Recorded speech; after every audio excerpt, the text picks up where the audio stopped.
সবাই ঐক্যবদ্ধ আছি এবং ঐক্যবদ্ধ থাকবো ইনশাআল্লাহ। প্রয়োজনে আরো কঠোর কর্মসূচি ঘোষণা করা হবে। তবুও 90% মুসলমানের এদেশে কোরআন বিরোধী কোনো আইন বাস্তবায়ন করতে দেওয়া যাবে না।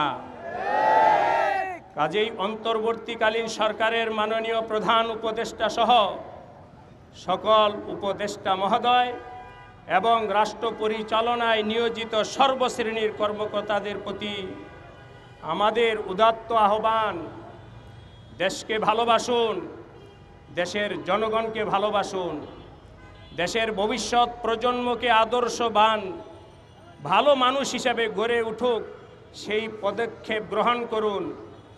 দেশ ও জাতির সাথে যায় না এমন কোনো পদক্ষেপ গ্রহণ করা থেকে বিরত থাকুন। বেহায়াপনা, নোংরামি এবং ইউরোপ আমেরিকার অসভ্যতাকে এই দেশের জনগণের উপরে চাপিয়ে দেওয়া যাবে না।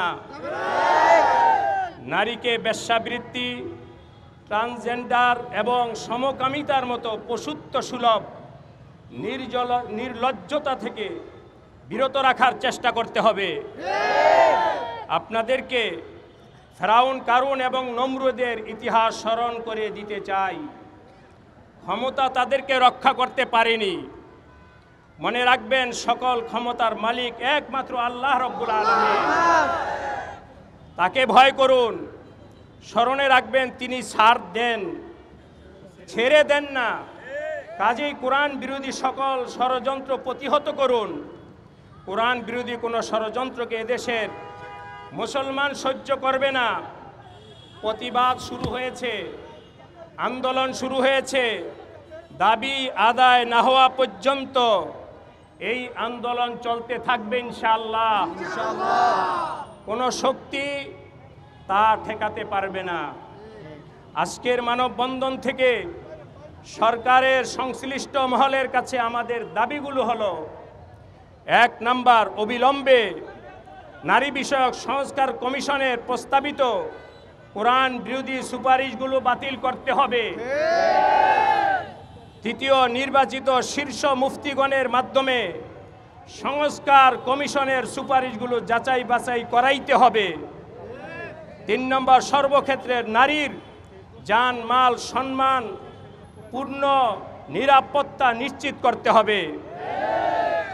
পতিতা, ছিন্নমূল, বিধবা, অসহায় ও এতিম কন্যা সন্তানের সম্মানজনক পুনর্বাসনের ব্যবস্থা করতে হবে। পাশাপাশি বিধবা ও অসহায় বয়স্কা নারীদের যৌক্তিক আর্থিক ভাতা প্রদান করতে হবে। 5 নম্বর, গুম, খুন, ধর্ষণ ও শিশু ধর্ষণের মতো পৈশাচিক অন্যায়ের প্রতিকারে কোরআন ভিত্তিক শরঈ বিচার ব্যবস্থা চালু করতে হবে। 6 নম্বর, যৌতুক, ইফটিজিং, যৌন হয়রানিমূলক অপরাধের শাস্তি দ্রুত সময়ের মধ্যে কার্যকর করতে হবে। সরকারের সংশ্লিষ্ট মহল আমাদের যৌক্তিক দাবিগুলো দ্রুততম সময়ে বাস্তবায়নে যথেষ্ট আন্তরিকতার পরিচয় দিবেন বলে আমরা আশাবাদী।